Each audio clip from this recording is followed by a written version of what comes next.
Hello, everyone. Welcome to the first event of the year organized by the Global Policy Institute in the Bellarmine College of Liberal Arts.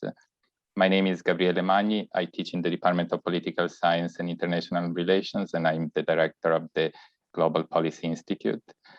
Before we start, I want to thank PCLA Dean, Robin Crabtree, and her office for their support. And I also want to thank Professor Michael Genovese and Professor Jean Park, who are the president and the former director of the Institute, for their leadership. As you know, today we're going to talk about Afghanistan. Afghanistan has been in the news quite a lot lately. Today we're going to try to go beyond the headlines to deepen our understanding. We want to be able to answer questions such as, why was the US in Afghanistan for 20 years? Why did it leave now? What are the geopolitical consequences of the decision? And what's going to happen to Afghan people and Afghan women under the new Taliban regime? And then as global citizens, active citizens in the global community, we also want to find out about possible ways in which the international community can help. And we are very lucky to have exceptional speakers with us today. I'm going to briefly introduce them. We have Ambassador Ronald Newman, who was the United States ambassador to Afghanistan between 2005 and 2007.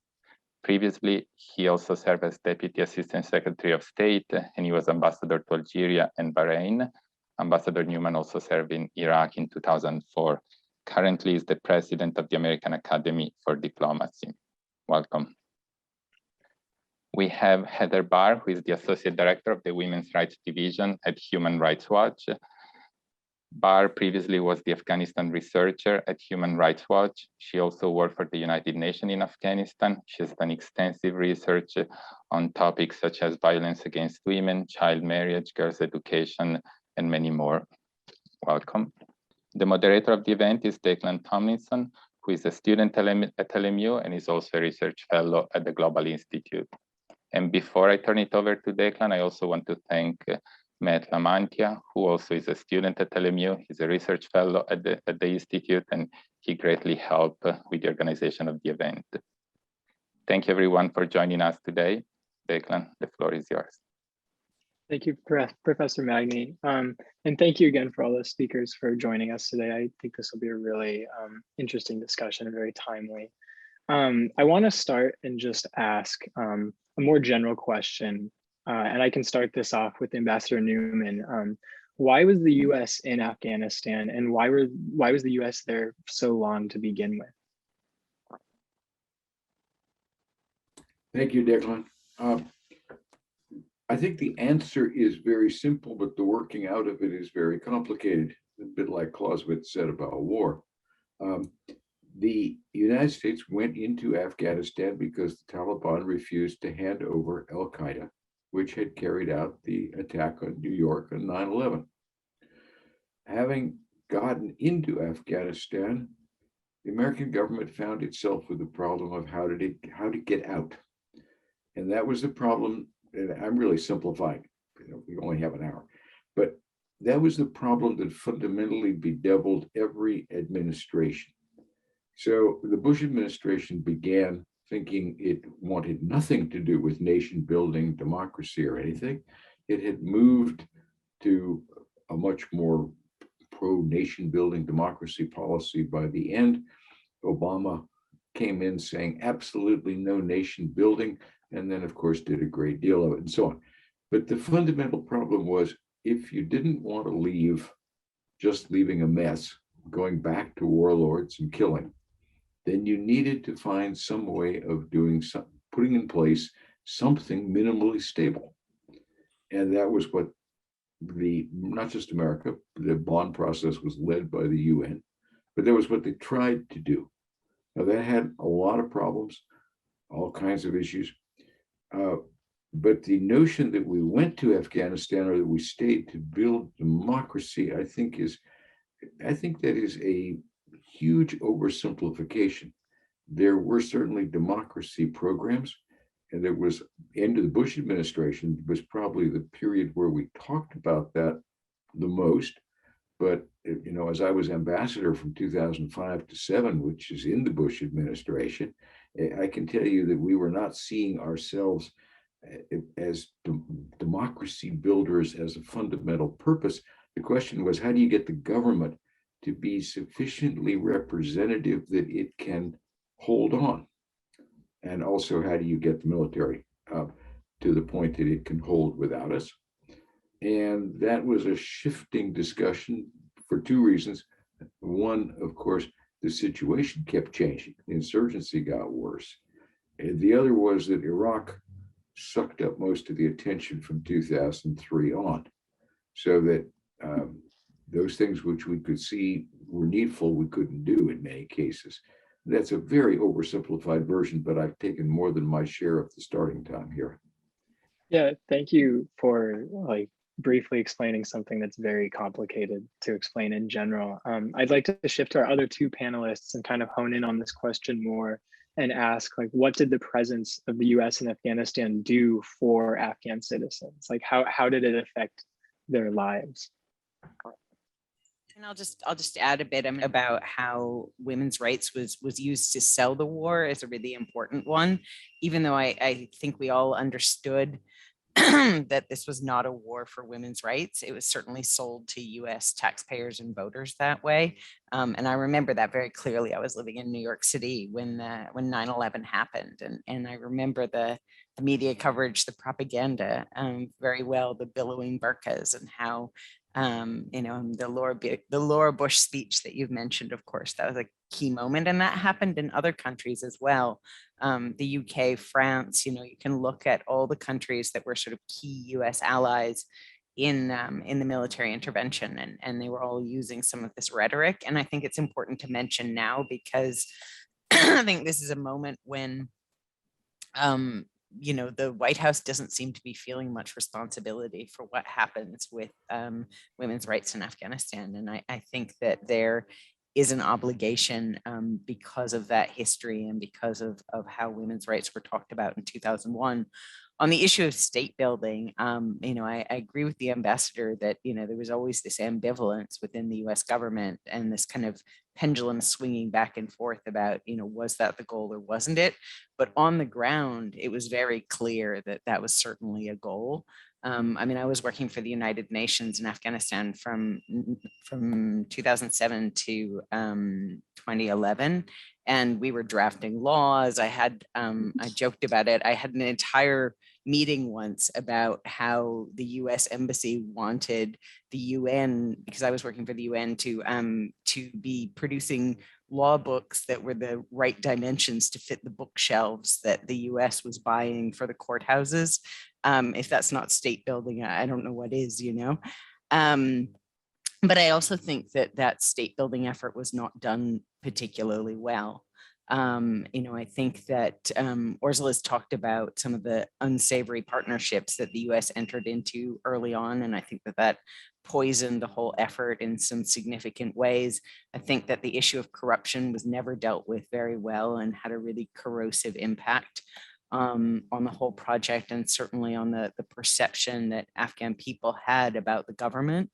But having said all of that, women's rights activists, human rights activists, they saw an opportunity, to try to remake their country, to try to change the systems that did or didn't respect women's rights, and they seized that opportunity. And women in particular really made extraordinary progress, and that's part of what's made the last month so heartbreaking, is that we've seen some whole systems just disappear. One thing, for example, I had the privilege to watch some of the activists fight for years for a system to respond to violence against women, gender-based violence, to fight to have a system of shelters set up, to get a law passed in 2009 on violence against women, to get specialized courts, specialized prosecution units, and that's essentially been wiped away overnight. So I definitely agree with Ursula that people gain new ideas, people gained education, and nothing can take those things away. And the Taliban has to confront those changes in Afghan society, but the loss over the last month has still been devastating. Thanks. Could I just come back in for a second, because I want to clarify one thing. I don't think there's actually a contradiction between what we're saying, what Heather was saying. What I was talking about was the motivation behind policy. And but the fact that we did an enormous amount of state building was true. The fact that we did not make that an explicit policy, that it was a kind of instrumentalism of how do you stabilize rather than a deliberate policy, probably weakened it, because it meant that there was no basis on which to judge priorities. I give you a very dramatic example of our total lack of priorities. In about 2012, I was doing a study of Afghan local police. General Miller asked me to come out and stomp around with some special forces guys. And we got into a discussion. If you used various commanders, warlords, because they fought well, and you're arming them, but you're clearly building a future destabilizing element for the government. Is this the right policy or the wrong policy? And we could find no definitive US statement of policy to answer that question.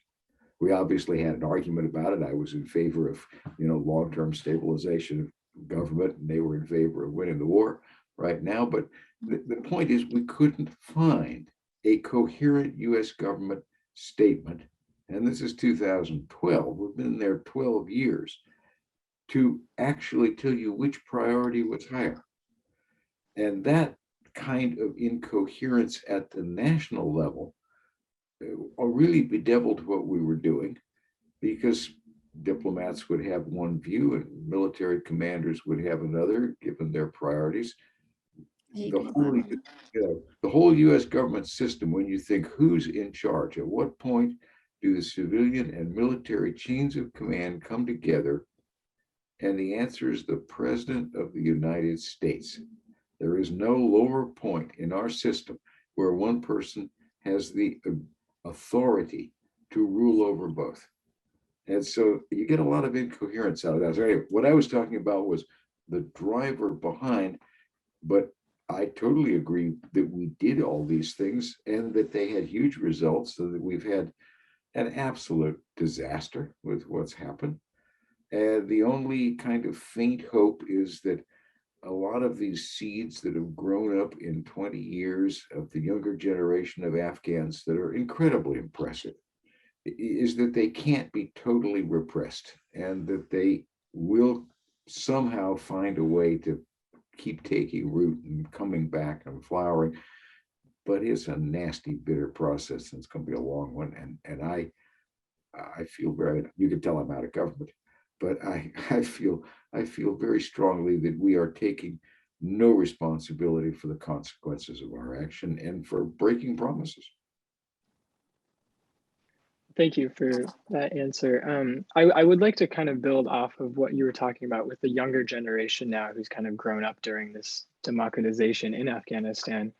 This question is open to all three of the panelists.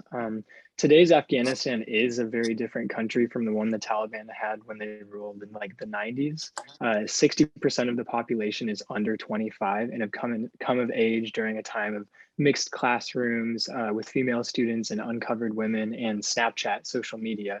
So how will the Taliban be able to reimpose the restriction? Will they be able to create something that they had back in the 90s, or will it be different? And will there be, as Ambassador Newman was saying, will there be some of that groundwork that maybe it won't go back to how it was? I mean, I'll just jump in maybe and just say that the Taliban seem to be struggling to change a lot, so Kabul fell on the 15th, and then they held a press conference on the 17th. And I think that at that press conference, everyone watching that press conference, I think, had a bit of a moment of hope and thinking, okay, they were talking about how men and women have equal rights. They were saying there wouldn't be any retaliation against anyone who had fought against them. They were really saying, I think, a lot of the things that Afghans needed to hear from them and that the international community needed to hear from them. But ever since the 17th of August, I think they've been sort of moving backwards away. Oh, my electricity's just come back. They've been moving backwards away from that rhetoric. I mean, even I think the next day there was an incident where they dismissed a woman journalist who was working for the state television. And then there's just been one thing after another since then. These restrictions on what circumstances are required for women to go to university, reopening secondary schools for boys but not for girls, telling women to stay home from work because they're saying that their own fighters have not been trained to respect women, so it's not safe for women to be going out and going to work. The Kabul government has just recently dismissed women from all positions, they said, except ones that men can't do, such as being a toilet attendant, being a bathroom attendant in a women's toilet.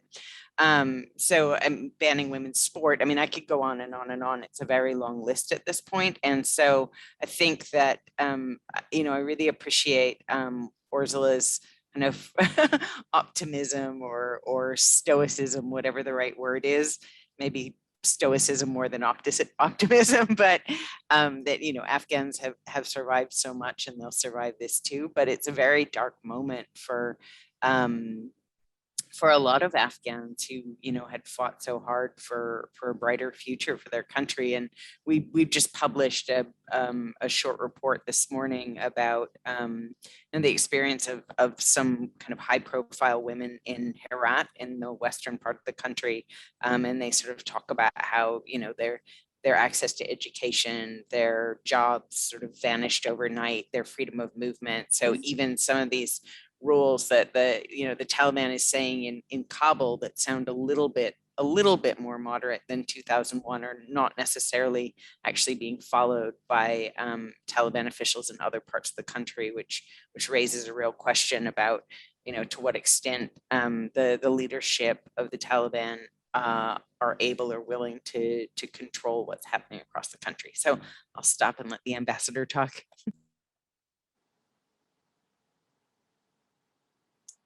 Ambassador, you're muted. You're muted. Thank you. You'd think after a year and a half of Zooms, you'd get over that. Heather ended with a very interesting phraseology, able or willing. And I think those are both two big questions on the Taliban. I think it's fair to say that none of us have a good insight into the Taliban. There certainly are signs of internal tensions. Now, Heather may have seen something more recent than I did, but the last thing I'd seen, for instance, on the women in ministries was a decision, a declaration that they had to stay home pending a decision on status. Now, maybe they've made that decision. That's interesting because on the one hand, it's pretty retrogressive. On the other hand, Taliban of 95 or 96 would have had no hesitation in just saying, go home. And the Taliban have an interesting problem, interesting analytically.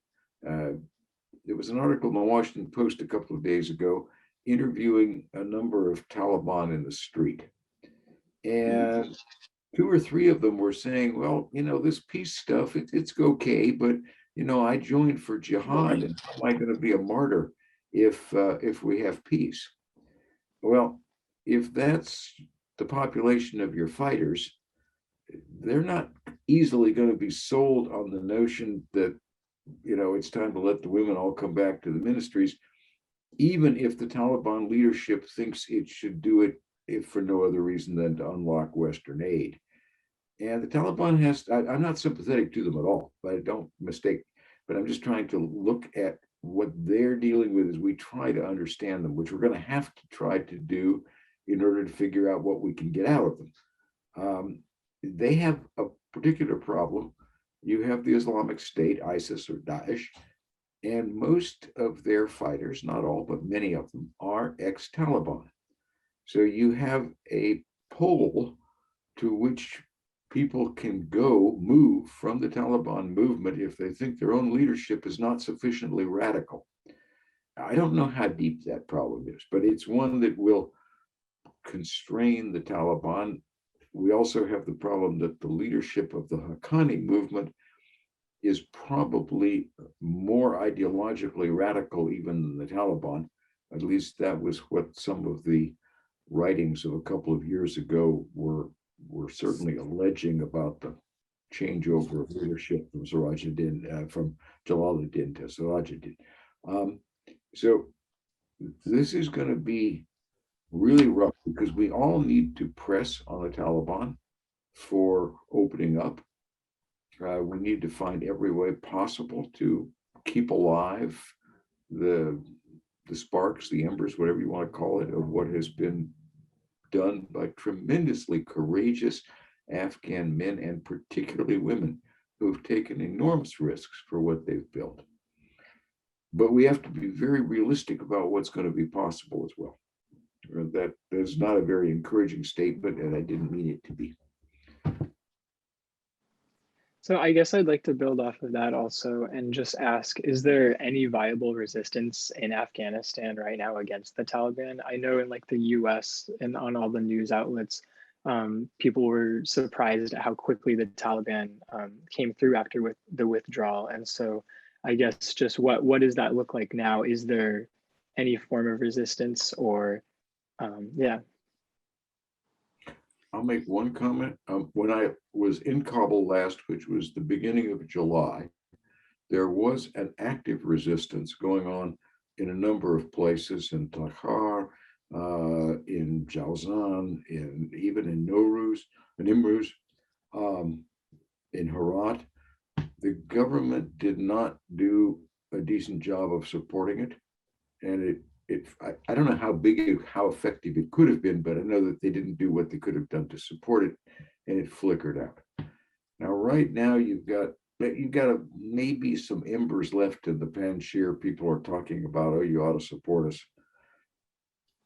That's a separate problem in a way, because the U.S. has to deal with the fact that it wants to get some of its own people out, and it wants to get the special immigrants out. It wants to get a lot of people that are at risk out of Afghanistan, and that requires Taliban cooperation. And you cannot do two diametrically opposed policies and make them work at the same time. So you cannot be supporting a resistance and asking the opponents of that resistance to help you get your folk out. You can pick one or you can pick the other. You can't pick them both without making a muddle.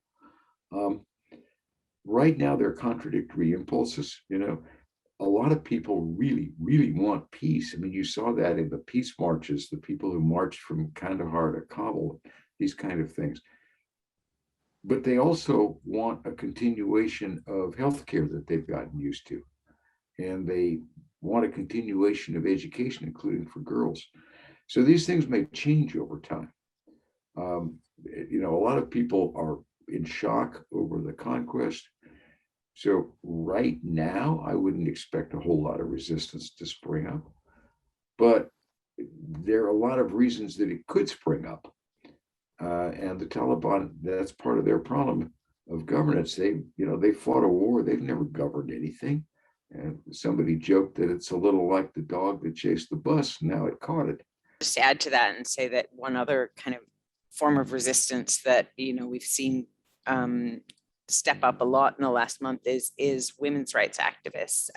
So one of the things that we learned in Herat is that within 2 days of the city falling to the Taliban, women's rights activists had already gone to the provincial government offices and asked to meet with the Taliban to discuss, the Taliban respecting their rights.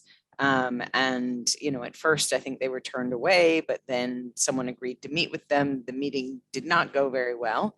The official that they met with, sort of reinforced a lot of the concerns that they had, saying, that they shouldn't be working, that they would only be allowed to work in positions where the Taliban felt that women were necessary. They shouldn't be outside of the home unless it was absolutely necessary. If they were outside of the home, that should be with a male family member escorting them. And one thing that particularly angered the women was that one of them said, well, what if you don't have a male family member to escort you? What if you, what if you're unmarried and, you don't live with your father or brother or whatever? And the response from the official was, well, then you should get married. It's quite late for you, isn't it?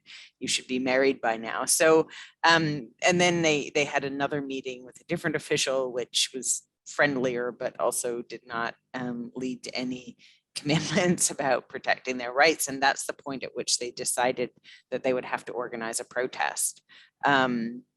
And so Herat was one of the first cities where there was a protest by women about women's rights, but these protests have spread to a lot of other places. And there were two protests in Herat. The first one, the Taliban left them alone. The second one, the Taliban were shooting indiscriminately and killed 2 people and injured 8 others.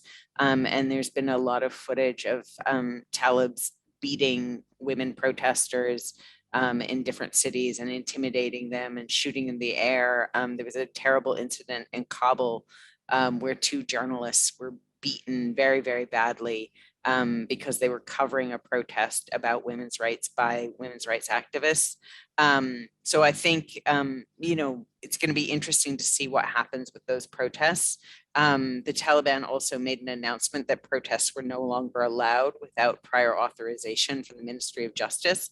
And after that, the protests died down for a while, but there was an incident a couple of days ago where when the Taliban announced their new cabinet, they did not announce a minister for the Ministry of Women's Affairs, but they did announce a minister for the Ministry of Vice and Virtue, which is something that did not exist under the government for the last 20 years, but did exist when the Taliban were in power from 96 to 2001. And then in a very symbolic move, a day or two later, they actually changed the sign on the Ministry of Women's Affairs and turned that building into the Ministry of Vice and Virtue. So a group of women had a protest about that. And also that was around the same time that secondary school was reopening for boys and not for girls. So even in the face of this violence against protesters and against journalists covering protests and this decree or announcement saying that protests are not allowed, women were still coming out in the street and marching.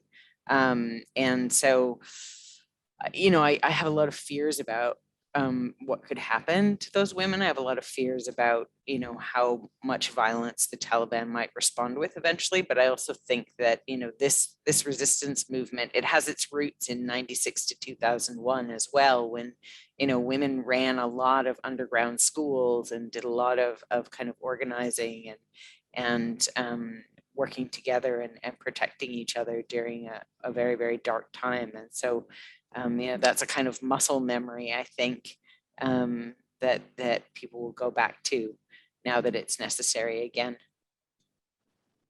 Thank you.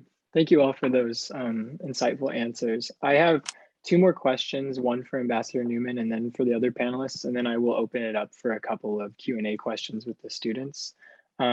First, Ambassador Newman, what are the implications of the withdrawal for US foreign policy and our foreign policy moving forward? Oh, you're muted again, Ambassador. They're massive, massive implications, obviously, for Afghans. Big questions, if others are going to be asked to work with us, we simply have not kept our word. We've led NATO into its first war, and then we've forced them out against their advice. Biden came into office making a big deal about how we were going to be more consultative, went off, talked to the Europeans, NATO allies, and then ignored pretty much everything they had to say about their views of staying in Afghanistan. Had another consultation in the late August about extending the deadline for evacuation. They all wanted it. We blew them off. In a sense, Europeans are seeing Trump with a smiley face. Americans going their own way without paying much attention. Now, I don't know whether, they may catch this up. It's a pretty clumsy start to the administration. It has big consequences. It doesn't have easy answers for a lot of other powers, because you may regard the US as less reliable, but they're still big. You know, we're too big to ignore, even if we're too unreliable to trust. And that's a conundrum for powers in the Persian Gulf, as well as Europe, and for regional powers. Hard to guess where we go. So I think the echoes of this will go on. There'll be more immediate ones. We're less likely to withdraw from Syria, for instance, or from Iraq, because now the Biden administration is going to be under pressure to show that it doesn't just run from everything. So the argument might be a stronger one, say, for Syria in some respects. We can argue about that. But now you have another contending process. And so the consequences of this are going to go on. It's it's an election issue. It's an issue that's going to feed into American politics, not just in the fact that each side would like to make it a partisan issue. Oh, it's all Biden's fault that we lost. No, it's Trump's fault because he set the stage. Frankly, there's enough criticism. It shouldn't be a partisan issue. And then, there's the question of what do we owe Afghans?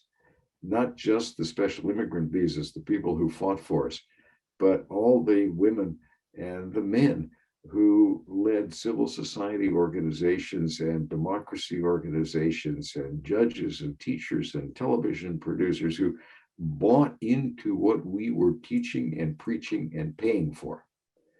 And they didn't buy into it because we were teaching it. They bought into it because they believe in it. But it's what we were teaching. Does that mean we now owe them nothing? Too bad, stay there. I don't think so, but that would be a much, much larger refugee flow. And that gets into the middle of American immigration policy, fears about others coming in, and how much do you owe Afghans as opposed to Haitians or somebody else. So you could just go on for I think you're going to be able to go on for a long time with the rather dolorous consequences of this, to my mind, frankly, rash decision. But others would say, no, it was the right decision. It was a very deeply held argument. Thank you for that answer. For the other panelists, I'd like to ask what the international community can do to help Afghans and how we can better lift Afghan voices. Yeah, I'll just add on that and say that there's a terrible humanitarian crisis that's unfolding in Afghanistan right now. The United Nations Development Program is estimating that by next summer, 97% of Afghans may be living below the poverty line. There are 3.1 million children right now who are severely malnourished in Afghanistan. Aid has been almost completely cut off. Access to the international financial system has been cut off. Food prices are rising. People are literally going hungry, and potentially starving to death right now because of actions that have been taken primarily by the US. So the US has the leverage to tell the IMF, to tell the World Bank, to cut off funding, and the US has used that leverage and done so.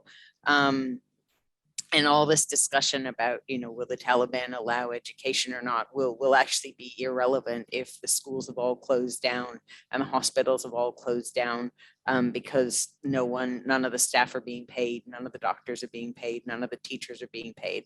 And that's the reality right now, is that healthcare workers, educators have not been paid in months. 80% of the Afghan government's budget was coming from international donors, and that's been turned off overnight. And then humanitarian assistance, there's been a donor conference last week to contribute, to make pledges of humanitarian assistance funding, but it's not clear when and how that's actually going to be delivered, and whether it's going to move quickly enough to try and stem this crisis. So I think that we should talk about leverage, we should talk about conditions, but that has to be a discussion that is separate from meeting this kind of urgent life or death humanitarian need. And the only condition that I think is appropriate and relevant when you're talking about life or death humanitarian assistance is the one that Ursula mentioned about women humanitarian workers.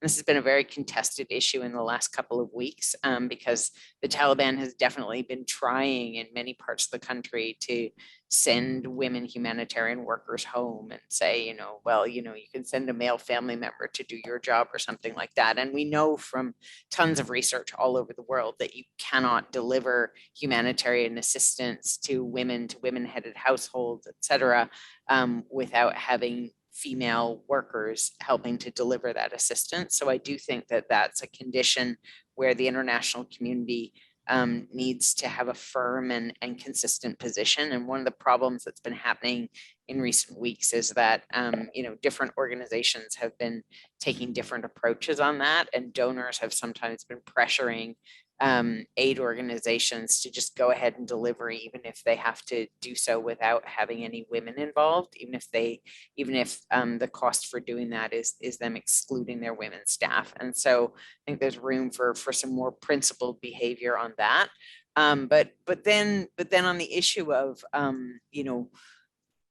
of trying to set conditions and have leverage. I mean, I think one of the challenges is, and I think, Ambassador, you alluded to this earlier, is that I don't think that the international community understands very well what leverage it has over the Taliban, what the Taliban wants from it, how much sort of space there is for the Taliban to be flexible and negotiate and change their positions. I mean, of course, my organization, we have a wish list about things that we think, the international community should be setting as conditions. One of those, of course, is human rights monitoring by the United Nations. We also think there should be a fact-finding mission by the United Nations to look at abuses that, crimes against humanity, war crimes that have happened and continue to happen. And then, of course, there's lots to talk about in terms of what conditions there should be relating to the rights of women and girls, including full access to education, full access to employment, et cetera. But I think there are two really big questions in terms of the feasibility of setting those types of conditions. And one is, whether the Taliban, are flexible enough that that you can have that kind of negotiation with them. I mean, I think these points that others have made earlier about the pressure that the Taliban is getting from the more hardline members of their own group is relevant to that as well. So that's the first issue, is what leverage really is there. And then the second issue, I think, is how much political will and unity is there in the international community. And Ambassador Newman, you've talked about how the Biden administration has sort of torched some of the relationships that we thought might be rebuilt after the Trump administration, and that's deeply unhelpful, obviously, to the international community coming together and having a kind of coordinated and united approach to engaging with the Taliban, and that's not even mentioning China and Russia, which of course have taken real pride in keeping their embassies open and running at a time when everyone else has run away. So I'll stop. Thank you. This is really complicated, and if you thought that Heather had fully explored the depth of how hard this is, I can tell you it goes much deeper, because you have these contradictions. I don't actually know if you can maintain women's access as a sole condition, or whether you're going to find that you have to let men and women starve because the Taliban won't give in on that. We just won't know till we fight it. I would just want to make one point, which is not going to answer anybody's questions. It's going to make this more complicated. There are the conditions for dialogue. There are things we want: women's rights, human rights, access. We want from America and from many of the allies. We want our own people out. We want the people out who worked with us, maybe a larger number. There are things the Taliban want: recognition, acceptance, money. That's the basis for a discussion. I personally do not believe it is the basis for a deal. I don't think you can wrap this up in one mega deal. There are too many conflicting issues, a lot of reasons that we don't have time for. What that says to me as a diplomat is you're going to have a lot of a little of this for a little of that, and a little bit of payoff for something they want with a portion of something we want, and then you're going to argue about whether you actually got it. You're going to have to monitor it. And that is going to be a very difficult process, not least because it is going to be incredibly inadequate at many stages. So it will be constantly open to large criticisms that what you're doing isn't enough. And that'll be true. On the other hand, if those criticisms are too strident, then you will raise the demand so high that you probably can't get it. And so the desire to have better conditions under certain circumstances may become a spoiler. And this is an area where people are going to argue endlessly. It's not going to be clear. But I just point this out because I think a lot of people are talking as though and I don't think Heather was talking this way, but there is a discussion as though people could say, we have these conditions and you have to meet these conditions, then we'll do certain things. I don't think that's the way the situation can play out. I don't think it will play out.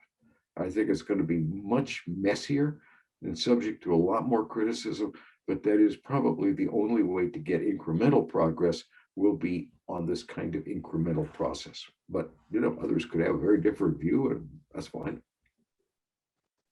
Well, thank you all so much for joining us. And we've reached our time limit, and I'm sorry to all of the students who have asked questions Q&A. I'm afraid we don't have time for our Q&A session, but I'd just like to again thank you all for bringing your expertise and your experience and sharing it with all of us. I found it very insightful, and I'm sure the LMU community has also found it extremely insightful. So thank you so much. And on behalf of Global Policy Institute, thank you everybody for coming out today. Thank you. Thank you. you. Pleasure. Yeah, thank you for putting together a couple of great people to be on a panel with.